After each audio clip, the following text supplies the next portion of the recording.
Has anyone ever truly asked, is Jonathan Nolan more talented than Christopher Nolan?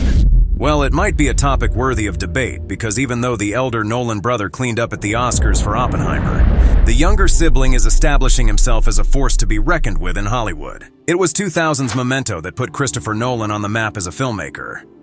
While he wrote and directed the twisty neo-noir thriller, the film would have failed to exist if not for Jonathan Nolan. While at university, Jonathan conceptualized an idea for a story.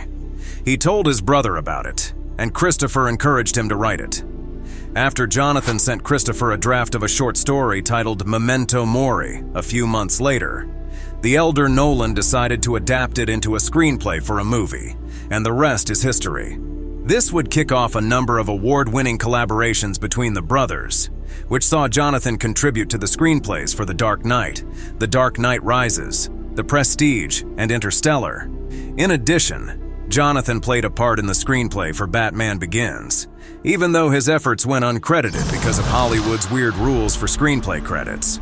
Christopher has never been shy of praising his brother for his input either. In fact, he joked with Deadline how the most iconic line in The Dark Knight came from Jonathan's mind.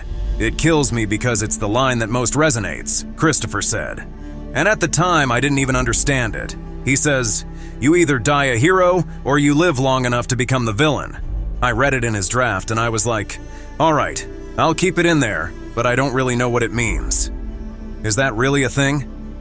Creating a successful television show isn't easy. Yet Jonathan Nolan knocked it out of the park every time he attempted it. He created Person of Interest and co-created Westworld with his wife, Lisa Joy. Both shows received several seasons and acclaim from far and wide. In the case of Westworld, the sci-fi show cleaned up at the award ceremonies, winning 9 Primetime Emmy Awards for its 4 seasons. Nolan has also demonstrated a keen eye for spotting the right projects to produce. He served as an executive producer on Prime Video's The Peripheral and Fallout. While the former received a raw deal and was canceled in the midst of the SAG-AFTRA and WGA strikes, the latter is being widely praised as one of the best video game adaptations of all time. Fallout also allowed Nolan to flex more of his directing muscles as he helmed the first 3 episodes of the series.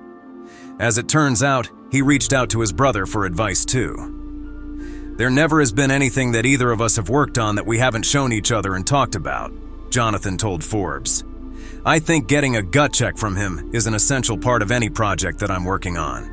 Taking a quick look at the shows and projects in which Jonathan Nolan involves himself, it's clear that he has a soft spot for the sci-fi genre.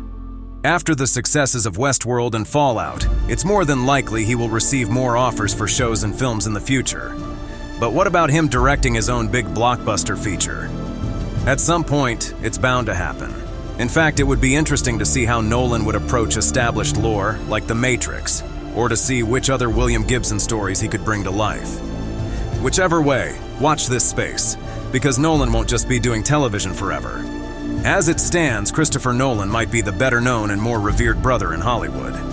However, if Jonathan continues to churn out the quality and follow the same trajectory he has, don't be surprised if he eclipses Christopher as the more talented sibling in due course.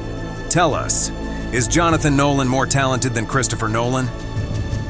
If you like this video, go check out our list of the best Christopher Nolan films of all time on fortressofsolitude.co.za.